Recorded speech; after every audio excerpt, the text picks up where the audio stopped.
بسم اللہ الرحمن الرحیم۔ سامعین کرام، آپ سن رہے ہیں دبیر حسین رضوی مرحوم کی تفتیشی داستانوں میں سے ایک اردو داستان گناہوں سے توبہ کے بعد۔ یہ اس سلسلے کی پہلی قسط ہے۔ مجھے امید ہے آپ کو میری یہ کاوش پسند آئے گی۔ آپ نے اگر ابھی تک میرا چینل کہانی گھر سبسکرائب نہیں کیا تو ابھی میرے چینل کو سبسکرائب کر کے بیل نوٹیفیکیشن آن کر لیجئے تاکہ آنے والی ہر نئی کہانی کی اطلاع بر وقت آپ تک پہنچ سکے۔ دوسری جنگ عظیم نے جہاں برطانیہ، یورپی ممالک اور روس کو تباہ و برباد کیا، وہاں محکوم قوموں کو بیدار کر دیا اور استعاریت کا خاتمہ ہوا۔ اس عالمگیر جنگ نے انقلابات کو جنم دیا۔ دنیا پہلی بار امریکی کلچر سے روشناس ہوئی اور بر صغیر پاک و ہند کی اخلاقی قدریں اس کلچر کی بھینٹ چڑھ گئیں۔ ایک پراسرار قتل کی یہ کہانی سنانے سے پہلے میں اس وقت کا ماحول اور حالات بیان کرنا ضروری سمجھتا ہوں جب یہ واردات ہوئی تھی۔ سن 1941 میں جاپان بھی جنگ میں شریک ہو گیا اور دیکھتے ہی دیکھتے آج کے انڈونیشیا اور ملائیشیا کو روند کر برما تک پہنچ گیا۔ اس وقت برما پر انگریزوں کی حکمرانی تھی۔ جاپانیوں کی یلغار اتنی تیز اور سخت تھی کہ انگریزوں کی فوج، جس میں ان کی انڈین آرمی خاص طور پر شامل تھی، بری طرح پسپا ہوئی۔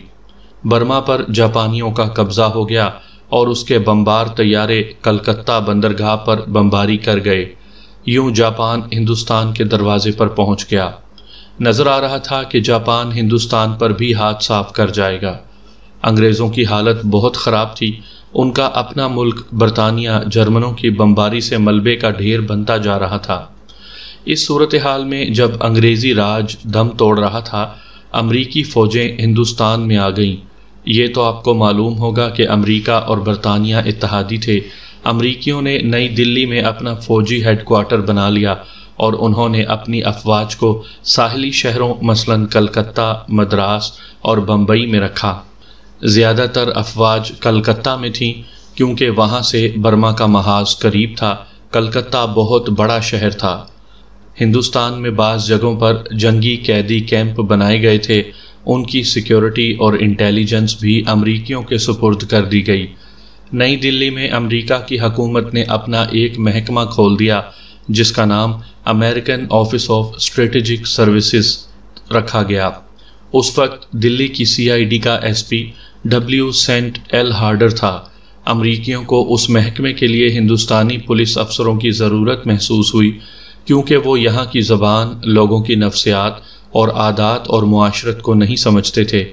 CID کے SP ہارڈر نے مجھے امریکیوں کے اس محکمے میں عارضی طور پر بھیج دیا۔ مجھے اس لیے منتخب کیا گیا تھا کہ میں علی گڑھ یونیورسٹی کا گریجویٹ تھا۔ اس وقت میں سب انسپیکٹر تھا۔ مجھے اس محکمے کی جس برانچ میں لگایا گیا اسے X2 برانچ کہتے تھے۔ امریکہ کا یہ محکمہ بظاہر انٹیلیجنس اور جنگی امور سے تعلق رکھتا تھا، لیکن مجھے جب اس محکمے میں بھیجا گیا تو میں نے کچھ اور دیکھا۔ اس محکمے کی خفیہ سرگرمیاں کچھ اور ہی تھیں۔ امریکہ نے دیکھ لیا تھا کہ انگریزوں کو جو جنگ نے ہر لحاظ سے کمزور اور کنگال کر دیا ہے اور ہندوستان کے لیڈر ان سے آزادی کا مطالبہ کر رہے ہیں، اس صورتحال سے امریکہ نے یہ فائدہ اٹھانے کے لیے یہ محکمہ بنایا کہ ہندوستان کے لیڈروں کو اپنے زیر اثر کر لیا جائے۔ امریکہ چونکہ دولت مند ملک تھا، اس لیے امریکیوں نے ہندوستانی لیڈروں، اخباروں کے ایڈیٹروں اور دیگر صحافیوں، ادیبوں اور دانشوروں کو روپیہ پیسہ دینا شروع کر دیا۔ ان میں سے بعض کو تو باقاعدہ وظیفے مقرر کر دیے گئے تھے۔ میں نے اپنے ہاتھوں بعض لیڈروں اور صحافیوں وغیرہ کو پیسے دیے۔ ان میں مسلمان بھی تھے۔ میں ان کے نام ظاہر نہیں کرنا چاہتا کیونکہ پردہ نشینوں کے بھی نام آتے ہیں۔ ہندوستان میں امریکیوں کے آنے تک انگریزوں کو بادشاہ ہونے کی وجہ سے امیر قوم سمجھا جاتا تھا۔ بیرے، خانسامے وغیرہ انگریزوں کے بنگلوں میں نوکری حاصل کرنے کے جتن کرتے تھے، مگر امریکی آئے تو پتہ چلا کہ انگریز تو غریب قوم ہے۔ امریکی بہت ہی دولت مند تھے۔ وہ بے تحاشا پیسہ خرچ کرتے تھے۔ نوکروں کو انگریزوں کی نسبت دگنی تنخواہ اور دل کھول کر بخششیں یعنی ٹپ دیتے تھے۔ امریکی دکانوں سے کچھ خریدتے تو دکاندار جو بھی قیمت بتاتا، امریکی اسے کم سمجھ کر خندہ پیشانی سے قیمت ادا کرتے تھے۔ امریکیوں کی اس شاہ خرچی کا اثر یہ ہوا کہ انگریزوں کی قدر و قیمت گر گئی۔ ان کے گھروں کے نوکر، خانسامے وغیرہ ان کی نوکری چھوڑ کر امریکیوں کے پاس جانے لگے۔ میں نے وہ وقت بھی دیکھا جب انگریز افسروں کو ہندوستانی نوکر ملتا ہی نہیں تھا۔ کناٹ پیلس اعلیٰ درجے کا یعنی روپے پیسے والوں کا شاپنگ سینٹر تھا۔ یہ دیکھا گیا کہ انگریز گاہکوں کی موجودگی میں ایک امریکن دکان میں آ جاتا تو سیلز مین انگریزوں سے توجہ ہٹا کر امریکی کی طرف متوجہ ہو جاتے تھے۔ ان دنوں ٹیکسیاں نہ ہونے کے برابر تھیں، تانگے چلتے تھے۔ تانگا بان انگریز سواری سے نظریں پھیر کر امریکی سواری کو تانگے میں بٹھاتے تھے۔ کوئی امریکی کسی ہوٹل میں چلا جاتا تو ہر بیرے کی کوشش ہوتی تھی کہ وہ اس امریکی کو کھانا وغیرہ دے۔ بدکاری میں انگریز بھی کچھ کم نہ تھے، لیکن اس معاملے میں امریکی بالکل ہی ننگے ثابت ہوئے۔ عورت کے معاملے میں ان کا کردار بہت ہی پست تھا۔ انگریز اور ہندوستانی فوجیوں کے لیے بازار حسن اور عصمت فروشی کے اڈوں پر جانا ممنوع تھا۔ ان بدنام علاقوں میں ملٹری پولیس گھومتی پھرتی رہتی تھی، لیکن امریکی فوجیوں کو کھلی چھٹی تھی۔ طوائفوں کے ہاں امریکیوں کی بھیڑ لگی رہتی تھی۔ امریکی فوجی شراب کی بوتلیں بغل میں دبائے بدکاری کے اڈوں پر جاتے اور وہاں دولت لٹاتے تھے۔ غیر قانونی طور پر دھندا کرنے والی عورتیں جو گھوم پھر کر یہ غلیظ کاروبار کرتی تھیں، وہ انگریز گاہکوں کو پھانستی تھیں، مگر امریکی آئے تو یہ عورتیں انگریزوں کو ٹال کر امریکیوں کے ساتھ نظر آنے لگیں۔ کچھ عرصے بعد امریکیوں پر بھی وہی پابندیاں عائد ہو گئیں جو انگریز اور ہندوستانی فوجیوں پر عائد تھیں۔ وہ طوائفوں کے کوٹھوں پر نہیں جا سکتے تھے۔ اب طوائفیں امریکیوں کے پیچھے پھرنے لگیں۔ اس معاملے میں امریکی اتنے مشہور ہو گئے کہ ایڈوانس خاندان کی لڑکیاں امریکیوں سے دوستیاں لگانے لگیں۔ اس طرح امریکی کوٹھیوں والوں کے دوست اور مہمان بننے لگے۔ بے حیائی اور فحشا پن فیشن کی صورت اختیار کر گیا۔ اونچے درجوں کی سوسائٹی میں، جس میں ہندو، سکھ، عیسائی اور مسلمان بھی شامل تھے، امریکیوں کی دوستی پر فخر کرتے تھے۔ مہذب گھرانوں کی عورتوں کا امریکیوں کے ساتھ گھومنا پھرنا معیوب نہیں سمجھا جاتا تھا۔ نئی دلی کا انڈیا گیٹ بڑے خوبصورت علاقے میں ہے۔ اس کے ارد گرد سبزہ زار ہے، گھاس کے لان ہیں اور یہ نہایت صاف ستھرا علاقہ ہے۔ شام بلکہ رات کی سیر کے لیے یہ علاقہ بہت اچھا ہے۔ میں جس وقت کی بات کر رہا ہوں اس وقت انگریز اس علاقے کو خاص طور پر سرسبز اور صاف ستھرا رکھا کرتے تھے۔ وہاں کوئی آبادی نہیں تھی۔ امریکیوں نے اس علاقے کو کھلا قحبہ خانہ بنا لیا۔ شام کے بعد امریکی ہندوستانی عورتوں کے ساتھ نظر آتے تھے، بلکہ مکمل بے حیائی کی حالت میں نظر آتے تھے۔ فضا میں شراب کی بو ہوتی تھی۔ وہاں بے حیائی اور بدکاری اس قدر بڑھ گئی کہ شہریوں نے ادھر جانا ہی چھوڑ دیا۔ انہوں نے اخباروں میں احتجاجی مراسلے لکھے، اخباروں نے ایڈیٹوریل لکھے، لوگوں نے اعلیٰ حکام کے پاس وفد بھیجے، لیکن امریکیوں پر کچھ اثر نہ ہوا۔ انگریزوں کی انتظامیہ بے بس ہو گئی۔ اس کی وجہ یہ تھی کہ امریکی انگریزوں کو پسند نہیں کرتے تھے۔ اگر امریکہ اور برطانیہ اتحادی تھے تو وہ حکومتوں کا معاہدہ تھا۔ جہاں تک امریکی افراد اور فوجیوں کا تعلق تھا، وہ انگریزوں کو پلے نہیں باندھتے تھے۔ ہر صبح انڈیا گیٹ کے قریب گھاس کے پلاٹوں سے شراب کی خالی بوتلیں، سگریٹوں کے خالی پیکٹ، جلے ہوئے سگریٹوں کے ٹکڑے، چاکلیٹ کے خالی پیکٹ اور دیگر کوڑے کباڑ کے انبار اٹھائے جاتے تھے۔ مجھے مہینہ اور تاریخ یاد نہیں رہی۔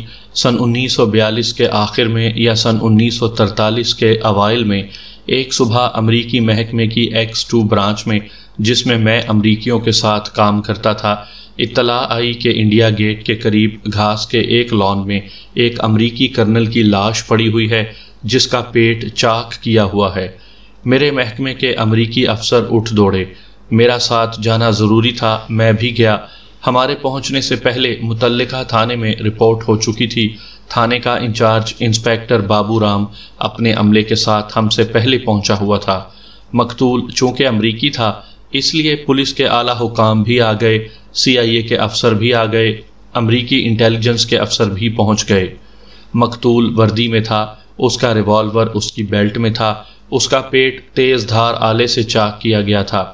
زخم لمبا تھا جو بائیں سے دائیں کو کیا گیا تھا۔ انتڑیاں وغیرہ باہر آ گئی تھیں۔ لاش کی جامع تلاشی لی تو جیب سے پرس برآمد ہوا جس میں خاصی رقم تھی۔ مقتول کی کلائی پر گھڑی بندھی تھی، انگلی میں انگوٹھی تھی۔ اس رقم اور قیمتی اشیاء سے اور ریوالور سے یہ ثبوت ملتا تھا یہ رازنی کی واردات نہیں، قتل کا باعث کچھ اور ہے۔ جائے واردات اور ارد گرد دور دور تک پولیس نے گھیرا ڈال لیا تھا۔ وہاں کھرا ملنا ممکن نہیں تھا کیونکہ گھاس تھی، خون پڑا نظر آتا تھا۔ جہاں گھاس کے لون ختم ہوتے تھے وہاں سے پکی فٹ پاتھ اور سڑک شروع ہو جاتی تھی۔ لاش کے قریب جو اشیاء پڑی ملیں ان میں زنانہ جوتی کا ایک پاؤں تھا، چاکلیٹ کا بڑا ڈبہ کیڈبری تھا، ایک ریشمی رومال تھا جو خوشبو میں بسا ہوا تھا۔ رومال پر انتہائی فحش تصویریں چھپی ہوئی تھیں۔ تاش کے پتے بکھرے ہوئے تھے، پتوں کے الٹی طرف ننگی عورت کی تصویر تھی، پتے پورے نہیں تھے۔ شراب کی بوتل پڑی تھی اور سگریٹوں کے جلے ہوئے ٹکڑے بکھرے ہوئے پڑے تھے۔ اس سے یہ ظاہر ہوا کہ مقتول کے ساتھ ایک عورت تھی اور وہ دونوں بہت دیر وہاں بیٹھے رہے تھے۔ اس سے یہ سمجھنا قدرتی بات تھی کہ قتل کا باعث رقابت ہے۔ میں نے آپ کو بتایا ہے کہ اس علاقے کو شام کے بعد امریکی پکنک سپاٹ بنا لیا کرتے تھے، یا اسے بدکاری کا کھلا اڈا کہہ لیں۔ تمام امریکی شراب میں بدمست ہوتے تھے، اس لیے یہ شک پیدا ہوا کہ مقتول کے ساتھ جو عورت تھی یہ کسی اور کی دوست یا داشتہ ہوگی اور اسے مقتول ورغلا لایا ہوگا۔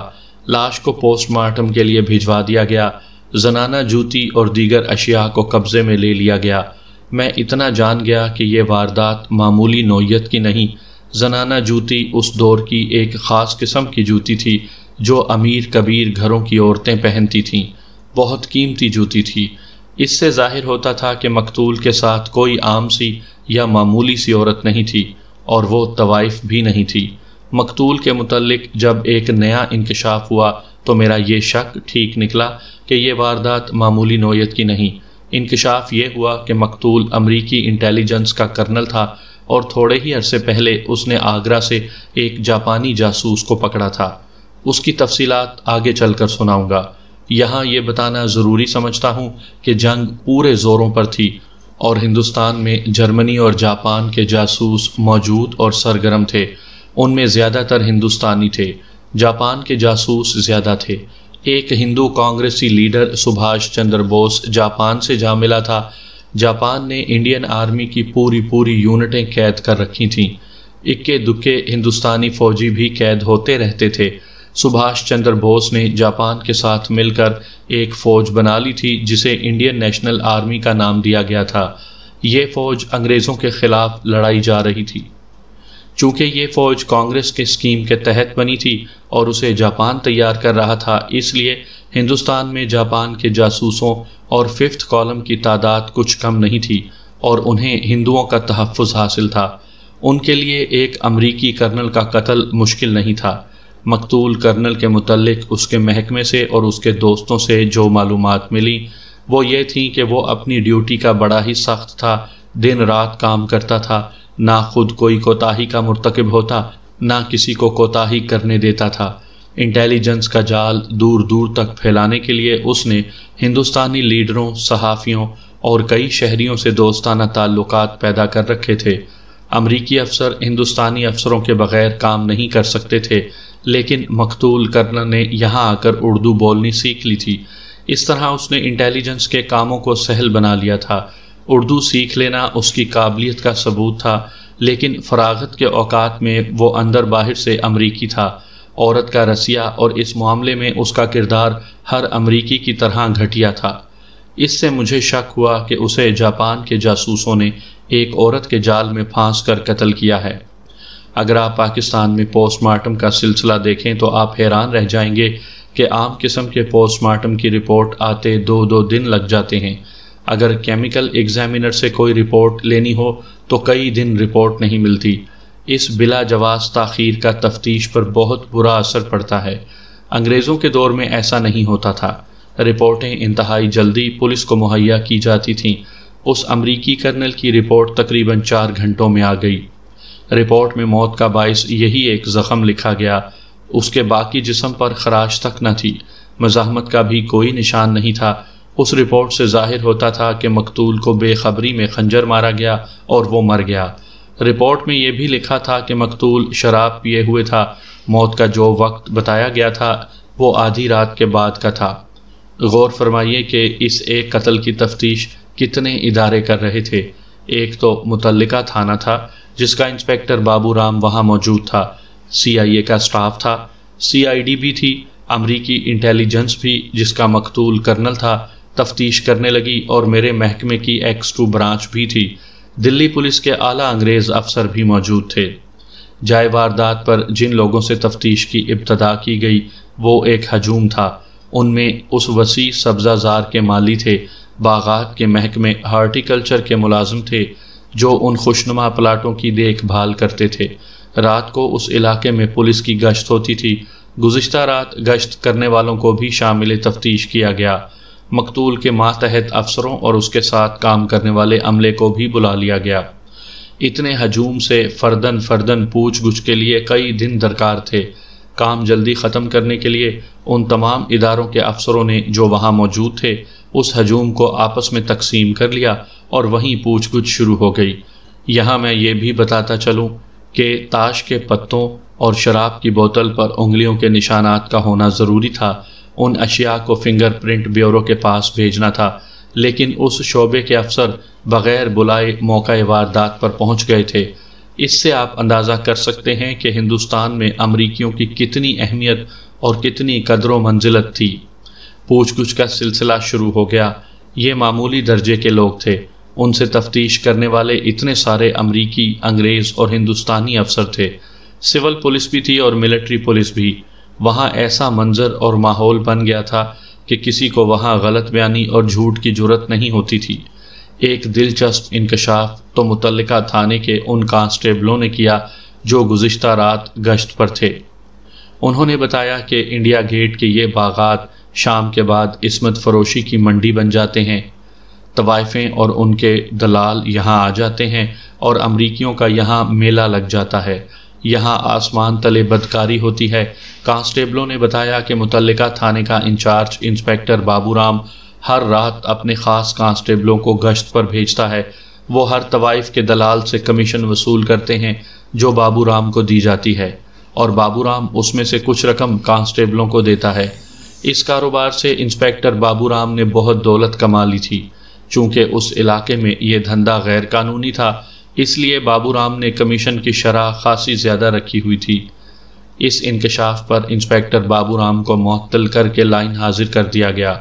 پوچھ گچھ کا سلسلہ جاری رہا۔ کسی سے کوئی سراغ ذرا سا بھی نہ ملا۔ مقتول کرنل کے محکمے کے افسروں نے بتایا کہ مقتول انٹیلیجنس کا بڑا ہی اہم افسر تھا۔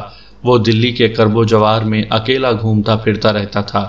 اس کا میل ملاقات نہ صرف سیاسی لیڈروں کے ساتھ تھا بلکہ سیاسی پارٹیوں کے ورکروں کے ساتھ بھی اس کے مراسم تھے۔ اس نے آگرہ سے جو جاپانی جاسوس گرفتار کیا تھا اس کی میں آپ کو تفصیل سناتا ہوں۔ اس جاپانی کی گرفتاری کے لیے انٹیلیجنس کو مخبر میں نے ہی دیا تھا۔ یہ محض اتفاقیہ واقعہ تھا۔ میں امریکیوں کی X2 برانچ میں آ چکا تھا۔ ضلع گرداسپور کے رہنے والے ایک صاحب دلی میں سینٹرل ٹیلی گراف آفس میں بڑے اچھے عہدے پر تھے۔ یہ صاحب آج کل کراچی میں ہیں۔ میں ان کا نام اس لیے ظاہر نہیں کرنا چاہتا کہ وہ شاید پسند نہ کریں۔ دلی میں ان کے ساتھ میرے مراسم تھے۔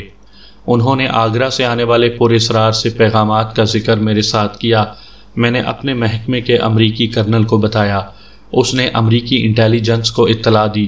یہ کیس اس کرنل نے اپنی نگرانی میں لے لیا جو قتل ہو گیا تھا۔ اس کے بعد جو کارروائی ہوئی وہ مجھ سے پوشیدہ رہی۔ انٹیلیجنس کی کارروائیاں پوشیدہ ہی رکھی جاتی ہیں۔ مجھے یہ بھی معلوم نہ تھا کہ یہ کارروائی کرنے والا افسر کون ہے۔ یہ تو اس کرنل کے قتل کے بعد معلوم ہوا تھا کہ آگرہ کی گرفتاری اسی نے کی تھی، اور یہ وہی کیس تھا جس کی رپورٹ میں نے کی تھی۔ مقتول کرنل نے آگرہ کی CID کو اپنے انداز سے استعمال کیا تو پتہ چلا کہ ایک جاپانی تاجر جنگ سے بہت پہلے کا وہاں رہتا اور کاروبار کرتا ہے۔ آگرہ کی CID نے اس کی نگرانی کی، پھر اس کے نوکروں کو جو ہندوستانی تھے اپنے اثر میں لیا، ان سے دوستی پیدا کی اور اس جاپانی کے متعلق معلومات حاصل کیں۔ نوکروں نے بتایا کہ وہ اس کی خفیہ سرگرمیوں کے متعلق کچھ نہیں جانتے سوائے اس کے کہ وہ غسل خانے میں بہت زیادہ دیر لگاتا ہے، جو غیر معمولی ہے۔ مقتول امریکی کرنل کے لیے یہ اشارہ کافی تھا۔ CID کے اشارے پر وہ آگرہ چلا گیا۔ اس نے جاپانی کے ایک نوکر کو انعام و اکرام دے کر تیار کر لیا کہ جب یہ جاپانی غسل خانے میں جائے اور اندر زیادہ وقت لگا رہا ہو تو اطلاع کر دے۔ ایک روز اطلاع مل گئی۔ کرنل نے چھاپا مارا۔ جاپانی غسل خانے میں نہا نہیں رہا تھا، بلکہ اس نے چھوٹا سا ایک ٹرانسمیٹر رکھا ہوا تھا جس سے وہ خفیہ کوڈ میں پیغام نشر کر رہا تھا۔ اسے گرفتار کر لیا گیا۔ مقتول نے یہ گرفتاری قتل ہونے سے چند ہفتے پہلے کی تھی۔ اب سب نے متفقہ طور پر شک کیا کرنل کو اس جاپانی رنگ کے جاسوسوں نے قتل کیا ہے، مگر یہ جاپانی بتا نہیں رہا تھا کہ اس کے ساتھی کون ہیں۔ جاپانیوں کے متعلق بتا دوں کہ جاپانی خودکشی کو اعزاز سمجھتے تھے۔ انسان کو سب سے زیادہ خوف جان جانے کا ہوتا ہے، لیکن جاپانی اپنے ملک اور اپنے شہنشاہ کے لیے، جسے وہ سورج کا بیٹا کہتے تھے، جان دینے کو خوش قسمتی سمجھتے تھے۔ ایذا رسانی کو تو وہ خاطر میں لاتے ہی نہیں تھے۔ کئی دن گزر گئے، کوئی سراغ نہ ملا۔ ہمارے پاس صرف زنانہ جوتی کا ایک پاؤں تھا۔ میں آپ کو بتا چکا ہوں کہ یہ جوتی کوئی عام عورت نہیں پہنتی تھی، یہ ہندوستان میں بنتی ہی نہیں تھی، انگلستان سے امپورٹ ہوتی تھی۔ جوتی خاموش تھی، اس سے اس مالکہ کا سراغ لینا ممکن نہیں تھا۔ اب تفتیش کا انداز یہ ہو گیا کہ تھانے میں یا CIA کے دفتر میں یا انٹیلیجنس کے دفتر میں میٹنگ بلائی جاتی۔ تفتیش کرنے والے تمام اداروں کے افسر مل بیٹھتے، میں بھی شامل ہوتا تھا۔ بحث مباحثہ ہوتا، نئے راستے اور نئے اشارے سوچے جاتے، مگر معاملہ وہیں کا وہیں رہتا جہاں پہلے روز تھا۔ میں ہندوستانی سب انسپیکٹر تھا۔ اتنے بڑے انگریز اور امریکی افسروں میں میری کوئی اہمیت نہیں تھی، لیکن یہ میرا فرض تھا کہ میں جو محسوس کرتا ہوں وہ ان سب کو بتاؤں۔ فرض کے علاوہ مجھے اس کیس کے ساتھ دلچسپی پیدا ہو گئی تھی۔ مجھے بار بار خیال آتا تھا کہ تفتیش غلط لائن پر لے جائی جا رہی ہے اور اس زنانہ جوتی سے کچھ نہ کچھ سراغ حاصل کیا جا سکتا ہے۔ میں نے ایک روز اپنے محکمے کے امریکی کرنل سے اپنی رائے کا اظہار کیا اور یہ مشورہ پیش کیا کہ دلی میں پیشہ ور عورتوں کی بھرمار ہو گئی ہے۔ باقاعدہ لائسنس یافتہ اڈے بھی ہیں اور غیر قانونی دھندے والیاں بھی ہیں۔ اعلیٰ درجے کی طوائفیں بھی ہیں اور گھٹیا درجے کی بھی ہیں۔ بعض گھروں میں رہتی ہیں اور بعض گھومتی پھرتی رہتی ہیں۔ میں نے اپنے کرنل سے کہا کہ پولیس ان تمام قانونی اور غیر قانونی اڈوں کو جانتی ہے۔ مخبروں کے ذریعے بھی ڈھکے چھپے اڈے معلوم کیے جا سکتے ہیں۔ ان سب کا سراغ لگا کر اکٹھا کیا جائے، پھر زنانہ جوتی کا یہ پاؤں ہمیں قاتل تک پہنچا دے گا۔ میرا مطلب کچھ اور تھا۔ پیشہ کرنے والی عورتوں کو شامل تفتیش کر کے کسی ڈھنگ طریقے سے پوچھ گچھ کرنی تھی، لیکن تھانے میں ایک تماشا شروع ہو گیا۔ میرا مشورہ میری برانچ کے امریکی کرنل کو اچھا لگا تو اس نے دلی کے سینئر سپرنٹینڈنٹ تک یہ مشورہ پہنچایا۔ یہ SSP انگریز تھا۔ اس نے فوراً لاریوں کا انتظام کر کے تھانے کو حکم دے دیا کہ تمام طوائفوں کو شامل تفتیش کیا جائے۔